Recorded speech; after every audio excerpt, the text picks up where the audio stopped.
नमस्कार साथियों, स्वागत है आपका रौनक मैथ क्लासेस में। आज बात करेंगे स्टोक प्रमेय की।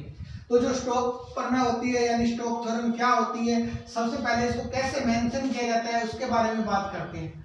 तो F डॉट डी आर बराबर होता है S del cross F n cap D S, ये होता है C। तो लिखेंगे क्या इसको, स्टोक प्रमेय की जो स्टेटमेंट होती है उसको लिखेंगे अपने किसी सदिश फलन f का बंद वक्र के चारों ओर लिया गया रेखा समाकल कर्ल ऑफ f के पृष्ठ समाकलन के बराबर होता है। तो ये डेफिनेशन लिख सकते हैं अपने कि, और इसको डिनोट करेंगे f dot D R del cross f n cap D S से। तो लिखें यदि किसी सदिश फलन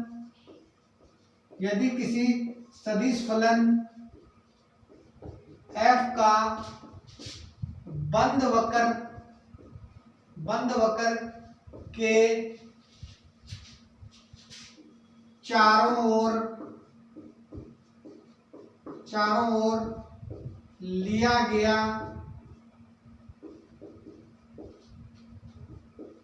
रेखा समाकल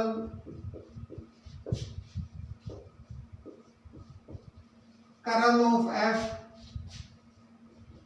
के पृष्ठ समाकल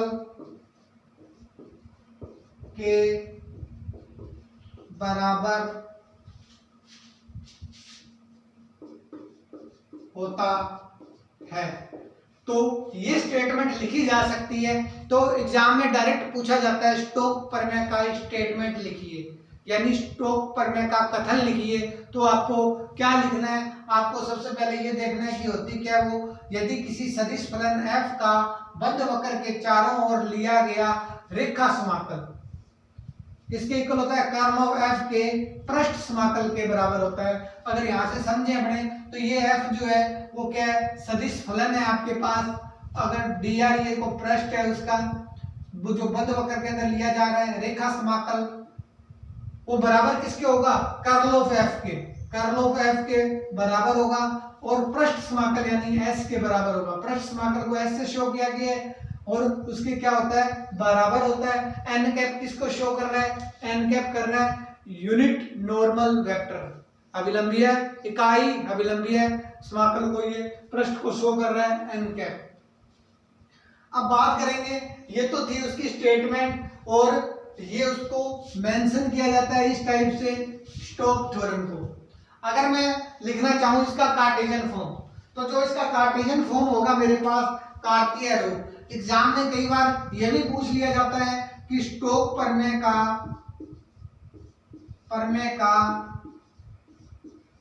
कार्तीय रूप। तो इससे पहले आपने गॉस थ्योरम पढ़ी थी, उसके अंदर भी यही था कि किसी सदिश फलन f का बंद वक्र की सीमा की ओर लिया गया, वो किसके इक्वल होता था, डाइवर्जेंस f के इक्वल होता था, वो होता था डाइवर्जेंस के इक्वल गॉस थ्योरम। और अब बात कर रहे थे स्टोक थ्योरम की। स्टोक प्रमेय का कार्तीय जो रूप है वो क्या होता है उसके बारे में डिस्कस करते हैं। तो जो f डॉट डी आर है उसको क्या लिखा जा सकता है, तो f डॉट डी आर, इसको अगर मैं कार्टेशियन फॉर्म में लिखना चाहूं, कार्टेशियन फॉर्म मतलब कार्तीय रूप के अंदर लिखना चाहूं, तो वहां x y z आता है। तो सबसे पहले मैं इसको लिखूं तो मेरे पास बनेगा f1x plus f1i plus f2j plus f3k।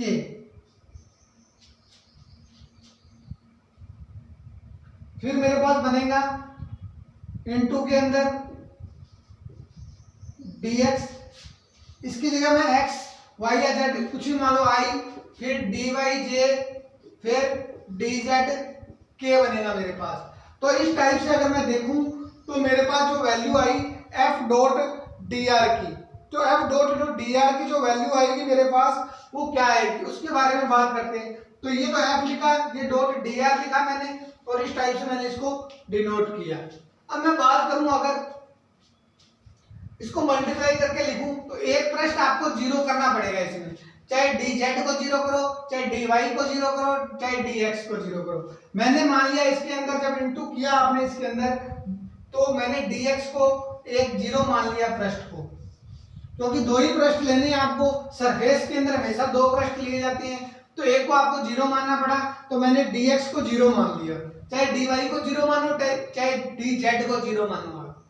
तो अगर मैं देखूं तो यहाँ मेरे पास जो आएगा वो वैल्यू आएगी f1, i का i के साथ होगा तो dx प्लस में, अब ये dx जीरो हो गया तो इसके साथ ये i का करेंगे तो जीरो हो जाएगा, तो इसको नहीं लिखेंगे अपने, तो अब लिखेंगे किसको, f2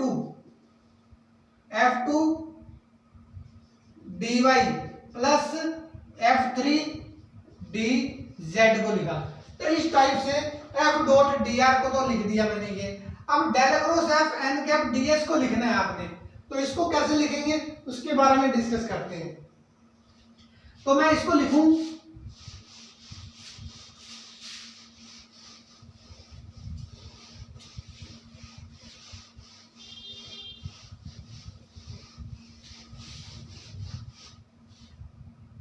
अब मैं लिखता हूं del cross f n cap ds को, इसको लिखते हैं, इसका कार्टेशियन फॉर्म क्या होगा, f डॉट dr का कार्टेशियन फॉर्म तो ये होता है। अब मेरे को इसका लिखना है तो मेरे को सबसे पहले मैंने क्या dx जीरो किया था, तो मेरे को सबसे पहले डेल क्रॉस f की वैल्यू निकालनी है, तो मैं अलग से वैल्यू निकालता हूं डेल क्रॉस f की, डेल क्रॉस f की मैं अलग से वैल्यू निकाल देता हूं यहाँ पे। तो डेल क्रॉस f को हमेशा ही डिटरमिनेंट से सोल्व किया जाता है, डिटरमिनेंट से यहाँ i का गुणा, यहाँ j का गुणा, यहाँ k का गुणा, डेल अपन में डेल x, डेल अपन में डेल y, डेल अपन में डेल z, यहाँ आएगा f1, f2 और f3, क्योंकि जो f फलन है आपके पास वो f1 है, f2 है और f3 है। अब इसको मल्टीप्लाई करें अपने, तो आपके पास जो n कैप था वो तो उसकी वैल्यू आपने dx जब जीरो लिया, तो यहाँ जो n कैप की जो वैल्यू लेंगे अपने वो लेंगे i। अगर यहाँ dy जीरो लेते तो n कैप की वैल्यू लेनी पड़ती j, क्योंकि y के साथ j होता है, x के साथ i होता है और z के साथ k होता है। यहाँ dz होता तो यहाँ n कैप की वैल्यू आप k लेते। अब मैंने dx को जीरो माना है, ये लेट माना सपोज किया है मैंने dx को जीरो, तो मैं अब i लूंगा यहाँ पे, अब i लूंगा, ये तो मेरी जगह इस जगह आ जाएगा और यहाँ dx dy हो जाएगा और डेल क्रॉस f की वैल्यू मैं निकाल देता हूँ। तो अगर मैं इसकी वैल्यू निकालना चाहूं तो मेरे पास जो है वो i बाहर रहेगा। अब इसको छोड़ देंगे, इसको छोड़ देंगे तो ये y के रिस्पेक्ट करेंगे इसका, तो ये हो जाएगा मेरे पास f3, यानी ये हो जाएगा del f3 del y upon में डेल f3, डेल f3 और नीचे हो जाएगा डेल y। फिर बात करेंगे अपने, इस i को छोड़ दिया, फिर माइनस करूंगा, मैं माइनस करूंगा तो डेल अपॉन में डेल z और ये आ जाएगा मेरे पास f2, फिर प्लस j लिखूंगा, j को छोड़ दूंगा, इसको छोड़ देंगे, इसको छोड़ देंगे, पहले लिखूंगा डेल अपॉन में डेल z यानी f1, फिर माइनस लिखूंगा डेल अपॉन में डेल x f3, फिर अगर k की बात करूं k को छोड़ देंगे, फिर लिखेंगे डेल अपॉन में del x f2 minus del upon में डेल y f1। इस टाइप से मैंने क्या कर दिया, डेल क्रॉस f की मैंने अलग से वैल्यू निकाल दी, अलग से वैल्यू निकाली मैंने, तो इसकी जो वैल्यू है वो मैं यहाँ पुट करता हूँ और इसको n कैप से मल्टीप्लाई करते हैं। अब इसको क्या करना पड़ेगा, n कैप से मल्टीप्लाई करना पड़ेगा इसको, तो n कैप से मल्टीप्लाई करना पड़ेगा, तो n कैप की वैल्यू कितनी है, i है, तो i का i के साथ ही होगा, बाकी ये भी जीरो हो जाएगा और ये भी वैल्यू क्या हो जाएगी, जीरो हो जाएगी, ये भी जीरो हो जाएगी, ये भी जीरो हो जाएगी। तो आपके पास जो वैल्यू बचेगी वो बचेगी, यानी इसकी जगह अगर मैं लिखना चाहूं तो मेरे पास जो वैल्यू बनेगी वो दो बार तो इंटीग्रेशन होगा, क्योंकि दो पृष्ठ लिए जाएंगे यहाँ पे, और i का i के साथ होगा तो बचेगा क्या, डेल f3 अपॉन में del y minus del f2 और में डेल जेड यहाँ बचेगा। अब dx को आपने क्या कर दिया, 0 कर दिया, तो यहाँ बचेगा dy और dz। तो इस टाइप से आपने देखा कि इसका जो कार्टेशियन फॉर्म होता है वो किस टाइप से लिखा जाता है, f डॉट dr को तो ये टाइप लिखा जाता है, और जब del cross f n cap ds है उसको अपने ये इस टाइप से लिखेंगे। तो अलग अलग बता दिया मैंने आपको कार्टेशियन फॉर्म कैसे निकालते हैं, और डेल क्रॉस f की वैल्यू निकाली, उसके अंदर पुट की, लेकिन n कैप देखना बहुत ज्यादा जरूरी है। आपको एक पृष्ठ 0 करना पड़ेगा, या तो क्वेश्चन में आपको डायरेक्ट कोई ना कोई हिंट मिलेगा, एक पृष्ठ को वो 0 करेगा, या आपको हिंट दे देगा उसको 0 करना पड़ेगा, वहां से आपके पास n कैप मिल जाएगा, n कैप मिल जाएगा। इससे यहाँ से अगर dy होता है यहाँ पे 0 तो यहाँ j लेते, फिर j का सिर्फ j वाले के साथ मल्टीप्लाई होता, j का j के साथ मल्टीप्लाई होता n कैप का, फिर अगर k होता है यहाँ dz होता तो फिर k लेते, फिर k का k के साथ मल्टीप्लाई होता। तो जो मल्टीप्लाई होगा उस टाइप में अपनों ने जो लिखा उसको लिख सकते हैं। तो please take screenshot. Next question discuss करते हैं। स्टोक प्रमेय का फलन दिया हुआ है आपको, के लिए सत्यापन करना है यानी वेरीफाई करना है आपको। जहां C एक वक्र है xy समतल में, xy समतल में, तो आपको हिंट मिल चुका है कि dz 0 है यानी z 0 है, तो का इकाई वृत्त है जो गोलार्ध z बराबर में परिबद्ध किए हुए है। ये क्या है, आपके पास एक वृत्त का ही समीकरण है, x y z प्लेन के अंदर है, इस टाइप से ये आपको दे रखा है कि ये x है आपके पास, ये z है और ये y है। तो इस प्लेन के अंदर आपके पास एक वृत्त बन रहा है, जो वृत्त जो है उसके लिए आपको सत्यापन करना है। तो सबसे पहले मैं अगर बात करूं तो जो मेरे पास स्टोक प्रमेय होती है उसके बारे में लिखते हैं अपने। सबसे पहले इसको वेरीफाई करना है। वेरीफाई करने के लिए अपने पास जो स्टोक प्रमेय होती है, स्टोक प्रमेय, तो प्रूफ करें इसको अपने। तो स्टोक प्रमेय जो अपने होती है वो होती है f डॉट dr बराबर होता है del cross f n cap ds। यहाँ प्लस कैसे होता है, यहाँ c होता है। ये होती है अपने पास स्टोक थ्योरम। अब स्टोक थ्योरम जो होती है आपके पास, अब आपको वेरीफाई करनी है यानी सत्यापन करना है आपको। तो दोनों की वैल्यू बराबर आनी चाहिए, पहले इसको हल करो बाद में इसको हल करो, तो वैल्यू क्या आनी चाहिए, बराबर आनी चाहिए दोनों की। तो अपने बोलेंगे कि स्टोक थ्योरम यहाँ पे क्या होगी, वेरीफाई होगी। तो अब सबसे पहले मैं वैल्यू निकालता हूँ, ये तो LHS होगी आपके पास, ये RHS है, इन दोनों को बराबर करना है अपने को। तो सबसे पहले f डॉट dr के बारे में लिखूं, तो सबसे पहले अगर मैं इसको लिखूं तो f की जो वैल्यू है मेरे पास वो गिवन है मेरे को zi plus xj plus yk। अब मेरे को वैल्यू चाहिए dr की, उससे पहले मेरे पास r होना चाहिए। तो r को मैं क्या मान लूंगा, xi plus yj plus zk। तो यहां से मेरे पास dr बन जाएगा, तो dr होगा dxi plus dyj plus dzk। f आ गया आपके पास, डॉट dr करना है आपको, तो इसको मल्टीप्लाई कर देंगे अपने।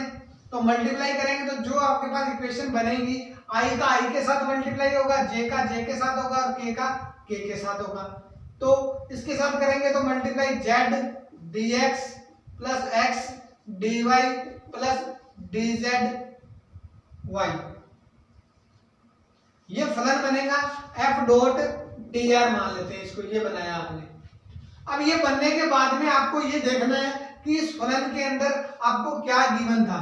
आपको गिवन था कि xy समतल में है ये, तो अगर ये xy समतल है आपके पास, तो इसका मतलब z आपके पास क्या है, 0 है। तो z 0 है तो इसका मतलब dz भी क्या होगा, आपके पास 0 होगा। तो जहां dz आ रहा है f डॉट dr में वो 0 हो जाएगा, ये 0 हो जाएगी टर्म, और z इसमें आ रहा है ये भी 0 हो जाएगी। तो बचेगा क्या आपके पास, only for f dot dr बराबर में x dy फलन बचेगा आपके पास, यही बचेगा ओनली फॉर। बाकी सारा क्या हो जाएगा, 0 हो जाएगा, क्योंकि आपको एक 0 करना होता है, उसके लिए आपको हिंट दे दी xy प्लेन में है, यानी इस ओनली फॉर x और y के अंदर है आपके पास। जो परवलय बनेगा वो x और y के अंदर ही बनेगा। अब इसको हल करना है आपने, f डॉट dr का इंटीग्रेशन करना है। इंटीग्रेशन करेंगे अपने, तो इसका जो इंटीग्रेशन करेंगे अपने, तो इंटीग्रेशन किस टाइप से करेंगे इसका वो देखते हैं।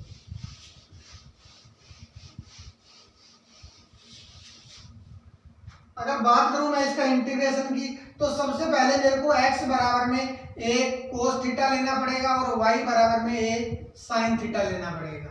क्यों लेना पड़ेगा? क्योंकि ये जो x घटक होता है, ये जो प्रवलय बन रहा है आपके पास, यानी प्रवलय सॉरी ये वर्त बन रहा है, जो वर्त का जो समीकरण होता है, अगर वो वर्त का अपने बात करें वर्त के बारे में, तो वो पूरा अगर इसके विचरण करेगा इसके अंदर, तो वो उसकी जो लिमिट होगी वो 0 से होगी 2 पाई। पहली बात तो ये, अगर वर्त है तो वो 0 से 2 पाई लिमिट होगी, और जो इसका घटक होगा x घटक होगा वो होगा a cos थीटा और y घटक होगा a sin थीटा। ये अपने जानते हैं घटकों के बारे में। अगर देखें तो आपको x की जगह इसकी जगह वैल्यू पुट करनी है, तो मैं वैल्यू पुट करता हूं f डॉट dr बराबर क्या आएगा। तो x की जो वैल्यू है मेरे पास वो तो है a cos theta, a cos theta, तो a की वैल्यू मेरे पास यहाँ पे आएगी 1। कैसे आएगी 1? तो यहां से अगर मैं देखूं तो x square y square plus में z आपके पास क्या हो जाएगा 0 हो जाएगा, तो ये 1 है। तो यानी जो त्रिज्या होगी इसको ये लिखी जा सकती है x square plus y square बराबर 1, क्योंकि ये बनेगा 1 ही, क्योंकि z 0 हो रहा है आपके पास, तो ये वृत्त बनेगा, और वृत्त की जो त्रिज्या है यानी a है वो कितनी है 1 है आपके पास, तो ये तो 1 हो जाएगी। तो अपने लिखेंगे यहाँ पे x की वैल्यू क्या आपके पास sin थीटा, और dy की वैल्यू अगर यहां से मैं निकालनी चाहूं तो मेरे पास बनेगी cos थीटा। ये sin थीटा की जो cos थीटा आएगा, x का जो घटक है वो मेरे पास है cos थीटा। फिर dy की वैल्यू अगर मैं निकालना चाहूं तो मेरे पास यहां से जो dy आएगा मेरे पास वो आएगा cos of theta d theta, क्योंकि a की वैल्यू तो 1 हो चुकी है आपके पास, क्योंकि ये इससे जो वर्त बनाया मैंने वो x square plus y square बराबर 1 बना। अब यहाँ cos थीटा, ये cos थीटा और आ जाएगा यहाँ पे, और d थीटा आ जाएगा। इसको मैं अगर हल करूं तो मेरे पास जो लिमिट आएगी वो 0 से आएगी 2 पाई। क्यों आएगी? क्योंकि जो यहाँ जो वर्त बनेगा उसकी जो पूरा 0 से घूमेगा और 360 तक जाएगा वो, तो 0 से 2 पाई इसको लिख सकते हैं cos square theta d theta. अब इसका इंटीग्रेशन करना है आपको, इसका इंटीग्रेशन करना है आपको। तो इंटीग्रेशन कैसे किया जाएगा इसका? cos स्क्वायर थीटा है तो मैं 1 से ऊपर नीचे गुना कर देता हूं, तो ये बनेगा मेरे पास 2 cos square theta d theta. ये लिमिट इसकी 0 से 2 पाई है। 2 cos स्क्वायर थीटा 2 से ऊपर नीचे गुना कर दिया। अब इसको मैं क्या लिख सकता हूं 1 plus cos 2 theta d theta. इसका इंटीग्रेशन आसानी से हो पाएगा, 1/2 1 का हो जाएगा थीटा प्लस cos 2 थीटा का हो जाएगा sin 2 थीटा बाय 2, लिमिट लगेगी 0 से 2 पाई। अब अगर मैं लिमिट लगाना चाहूं तो पहले मैं यहां लगाऊंगा 2 पाई, यहां लगाएंगे 2 पाई तो ये 0 हो जाएगा, 0 रखेंगे तो भी 0 हो जाएगा। इसका मतलब जो वैल्यू आएगी आपके पास इसको हल करने पे वो वैल्यू आएगी 1/2 और 2 पाई, तो 2 से 2 कैंसिल हो जाएगा तो वैल्यू आएगी पाई। तो आपने देखा LHS जो आया आपके पास वो आई वैल्यू पाई। अब बात करेंगे अपने जो डेल क्रॉस एफ कर्ल की वैल्यू निकालते हैं, del cross F dot dr की वैल्यू तो निकाल दी आपने, वो आई आपके पास पाई यानी LHS। अगर मैं बात करूं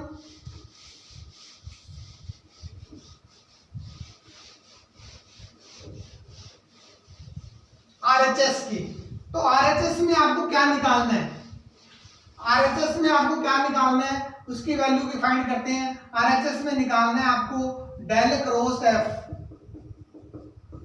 n कैप ds निकालना है आपको, ये वैल्यू निकालनी है, ये वैल्यू है RHS, इस वैल्यू को हल करना है आपने। तो सबसे पहले मैं डेल क्रॉस एफ की वैल्यू निकालता हूं, i j और k हमेशा ही क्रॉस को डिटरमिनेंट में सोल्व करते हैं, तो डेल की वैल्यू होती है डेल अपॉन में डेल x, डेल अपॉन में डेल y, डेल अपॉन में डेल z, क्योंकि i का गुणा j का गुणा और k का गुणा। f की जो वैल्यू गिवन है आपको वो दे रखी है z, i का गुणा j का गुणा x है और ये y है। अब अगर मैं इसको लिखना चाहूं तो मेरे पास जो होगा वो आई को अगर मैं छोड़ दूंगा तो मेरे पास जो बनेगा वो बनेगा dy इंटू वाई के रिस्पेक्ट करेंगे तो ये 1 बन जाएगा, प्लस ये बन जाएगा z के रिस्पेक्ट करेंगे इसका तो ये 0 हो जाएगा, यानी ओनली फॉर क्या रहेगा मेरे पास 1। j का करेंगे इसको छोड़ देंगे, पहले ऐसे करेंगे तो z का 1 आएगा और इसका करेंगे तो 0 आ जाएगा। फिर k का देखें तो k का करेंगे तो इसको छोड़ देंगे, इसका करेंगे x के रिस्पेक्ट 1 आएगा, ऐसे करेंगे तो 0 आएगा। तो यानी ये आएगा i plus j plus k। ये किसकी वैल्यू आई? डेल क्रॉस f की वैल्यू आई। एन कैप क्या लेना पड़ेगा आपको, ये सोचने वाली बात है। एम क्या लेना पड़ेगा यहाँ एन कैप की वैल्यू, एन कैप की जो वैल्यू है वो मैं लूंगा यहाँ से एन कैप मेरे पास, क्योंकि z 0 है आपके पास, dz 0 है, तो अगर dz 0 होता है तो एन कैप क्या लेते हैं? k लेते हैं अपने। क्यों? क्योंकि जो z के साथ होता है xi plus yj plus zk, तो z के साथ हमेशा ही क्या लगता है? k लगता है। तो अब एन कैप की वैल्यू आपको यहाँ क्या लेनी पड़ेगी? k लेनी पड़ेगी। तो मैं देखता हूँ डेल क्रॉस एफ की वैल्यू निकाल दी i प्लस जे प्लस के, 2 बार इंटीग्रेशन होगा, सरफेस है ये, और एन कैप की वैल्यू मेरे पास क्या आएगी? अब k आएगी, तो मैंने k ले लिया और यहाँ ले लूंगा मैं। अब dz 0 है तो यहाँ पृष्ठ जो आएगा वो dx आएगा और dy आएगा। तो ये वैल्यू निकाल के मैंने डेल क्रॉस एफ की वैल्यू निकाली और एन कैप की वैल्यू मुझे यहाँ से मिल गई, क्योंकि dz 0 था तो एन कैप क्या लेते हैं अपने? k लेते हैं। अगर dx 0 होता तो यहाँ i लेते, dy 0 होता तो यहाँ j लेते। अब अगर मैं इसको सोल्व करना चाहूँ तो k का k के साथ मल्टीप्लाई होगा, बाकी सारे 0 हो जाएंगे, तो बचेगी जो वैल्यू 1 dx dy बचेगी मेरे पास, ओनली फॉर dx dy। ये जो बनता है ये क्या बनता है? दो पृष्ठ के लिए हमेशा ही बनेगा वृत्त का क्षेत्रफल, ये बनेगा वृत्त का क्षेत्रफल, और वृत्त का क्षेत्रफल होता है पाई आर स्क्वायर या ए स्क्वायर लिख सकते हैं अपने। तो ए की जो वैल्यू होगी मेरे पास वो होगी 1। क्यों 1 होगी? क्योंकि आपको दे रखा है ये जो है आपके पास ये एक वृत्त का सर्कल की इक्वेशन है, और सर्कल की इक्वेशन है आपके पास, तब a बराबर कितना है? यहाँ पे 1 है, तो 1 है तो यहाँ लिखोगे तो यहाँ पाई आएगा, तो ये क्या हो गया आपके पास? RHS। तो आपने नोट की बात, तो LHS बराबर क्या आ गया आपके पास? RHS आ गया। इसका मतलब क्या है कि स्टोक थ्योरम क्या हो रही है? वेरीफाई हो रही है आपके पास। तो आपने क्या कर दिया? स्थापन कर दिया इसका स्टोक थ्योरम। तो please take screenshot. Next question discuss करते हैं। स्टोक प्रमेय द्वारा दर्शाइए कि ये वैल्यू आपको दे रखी है और वक्र दे रखा है C, जो ये C वक्र है ये दे रखा है कि एक सर्कल है आपके पास, z की वैल्यू y स्क्वायर दे रखी है। तो इसको जब हल करें अपने तो बराबर 0 आना चाहिए z। तो सबसे पहले ये क्या दे रखा है? स्टोक प्रमेय क्या होती है आपके पास, उसके बारे में बात करते हैं। तो स्टोक प्रमेय होती है आपके पास, सॉल्यूशन करें अगर इसका, तो f डॉट dr, c करा होता है यहाँ पे और इसको हल किया जाता है तो del cross f n cap ds, ये पृष्ठ s होता है। अब आपको f डॉट dr दिया हुआ है, f डॉट dr, क्योंकि f की वैल्यू क्या है? yz, zx और xy, और जो dr की वैल्यू है वो dzi, dyj और dzk। तो इसका मतलब f डॉट dr की तो वैल्यू आपको गिवन है, आपको इसकी वैल्यू निकालनी है। ये वैल्यू दे रखी है, इस वैल्यू को हल करेंगे, बराबर क्या आना चाहिए? 0 रिजल्ट आना चाहिए। अब बात करते हैं, ये c दिया हुआ है तो ये c दिया हुआ है, इसका मतलब ये f डॉट dr की वैल्यू है आपके पास। और f की वैल्यू क्या होगी? जो f लिखा जाएगा यहाँ से वो लिखा जाएगा yz plus zx plus xy। अब मैं सबसे पहले डेल क्रॉस f को हल करता हूँ। डेल क्रॉस f को हल कर रहा हूँ, डिटरमिनेंट से हल होता है i, j और k। डेल की जो i का गुणांक डेल के लिए होता है तो डेल अपन में डेल x, डेल अपन में डेल y और डेल अपन में डेल z। जो f की वैल्यू है वो आपको है yz, zx और xy, ये दे रखी है आपको वैल्यू। अब अपने हल करते हैं इसको, मैं i को छोड़ दूंगा, हल करूंगा मैं, तो डेल y का मैं xy के रिस्पेक्ट करूंगा तो डेल अपन में डेल y, यहाँ आएगा xy, फिर माइनस लिखूंगा डेल अपॉन में del Z Z x.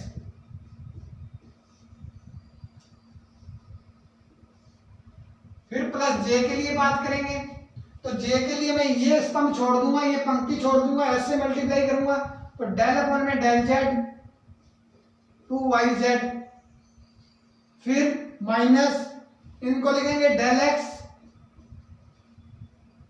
X Y, फिर के वाली टर्म लिखेंगे, इसको जोड़ देंगे, तो डेल अपॉन में डेल एक्स,